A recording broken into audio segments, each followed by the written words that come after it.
Chief of defence forces field marshal Syed Asim Munir کا دورہ ایران مکمل ہو گیا ہے۔ دورے کے دوران فیلڈ مارشل عاصم منیر نے ایرانی صدر مسعود پزشکیان سمیت اہم سول و عسکری قیادت سے ملاقاتیں کی ہیں۔ ISPR کے مطابق فیلڈ مارشل کے ہمراہ وزیر داخلہ محسن نقوی بھی ایران گئے۔ ایران پہنچنے پر ایرانی وزیر داخلہ اسکندر مومنی اور دیگر اعلیٰ حکام نے ان کا استقبال کیا۔ فیلڈ مارشل عاصم منیر نے سپریم نیشنل سیکیورٹی کونسل میں رہبر اعلیٰ کے نمائندے محسن رضائی، ایرانی پارلیمنٹ کے اسپیکر باقر غالباف، وزیر خارجہ اور وزیر داخلہ سے بھی ملاقاتیں کی۔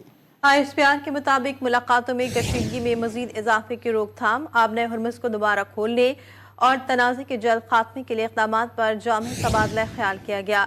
دونوں جانب سے علاقائی امن اور تنازعات کے مذاکرات کے ذریعے حل کے طریقہ کار پر گفتگو بھی ہوئی۔